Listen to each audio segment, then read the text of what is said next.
Bonjour à tous et à toutes, c'est Thibaut. Aujourd'hui, je voulais vous parler d'un sujet qui va toucher énormément de monde, la préservation de votre business en ligne. Par business en ligne, j'entends votre blog, votre chaîne YouTube, vos réseaux sociaux avec lesquels vous générez peut-être des revenus. Et même si vous n'avez rien de tout ça pour le moment, si vous envisagez de lancer votre propre activité en ligne, cette vidéo vous concerne. Alors, je suis très étonné qu'Anthony Nevo, le fondateur de Gifing, n'ait pas insisté sur la possibilité qu'offrait Gifing de préserver vos business en utilisant des gifs et des vidéos libres de droit. Pour ma part, j'ai souscrit au programme ambassadeur de Gifing, d'une part parce que ça pourrait me permettre de générer des revenus grâce au système d'affiliation, mais ça j'en ai déjà parlé dans une autre vidéo qui s'affichera en haut à droite si ça vous intéresse. J'ai également placé un lien dans la description de cette vidéo si vous souhaitez vous aussi devenir ambassadeur Gifing. Et la seconde raison pour laquelle je me suis inscrit, c'est pour pouvoir profiter librement d'une banque de contenu extrêmement fournie. Des contenus, donc des gifs, des vidéos libres de droit que je vais pouvoir utiliser où je veux, quand je veux, autant de fois que je veux, absolument partout. Et c'est là le point clé, c'est que quand je vois des commentaires de gens qui disent « Oui, mais ça sert à rien, il y a des gifs gratuits sur d'autres plateformes, comme Jiffy par exemple, je crois que ça se prononce Jiffy. » Oui d'accord, sauf que les gifs que vous utilisez sont souvent issus de séries, de films, de clips, etc.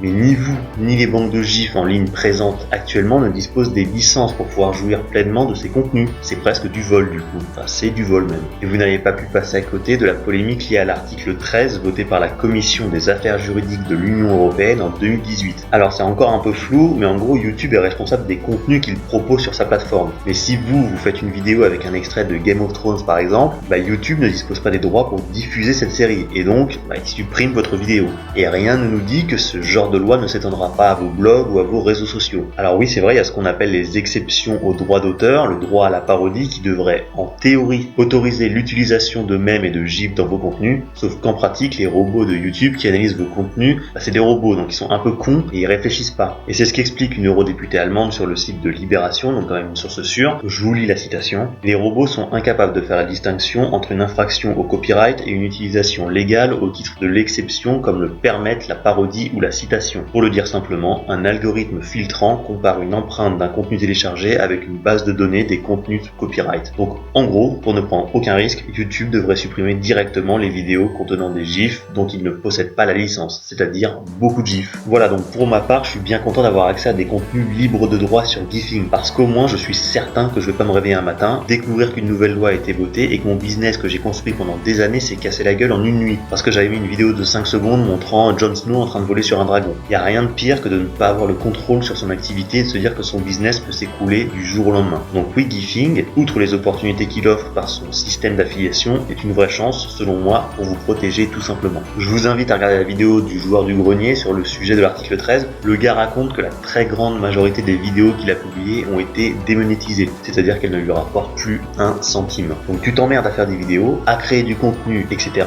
Et d'un coup, parce qu'il y a des politiques qui votent une loi, tu perds tout. Bah non, moi j'ai pas envie de tout perdre, donc je vais prendre mes précautions en utilisant le contenu libre de droit proposé sur Gifing. Donc si vous aussi vous voulez préserver votre business en ligne, votre chaîne YouTube, votre blog, je vous invite à rejoindre le programme ambassadeur Gifing. Je vous mets le lien dans la description de cette vidéo. Dites-moi dans les commentaires si vous avez déjà eu des soucis liés à la violation de droits d'auteur. N'oubliez pas de liker la vidéo si ça vous a plu. Merci de m'avoir écouté jusqu'à la fin et longue vie à vos business en ligne.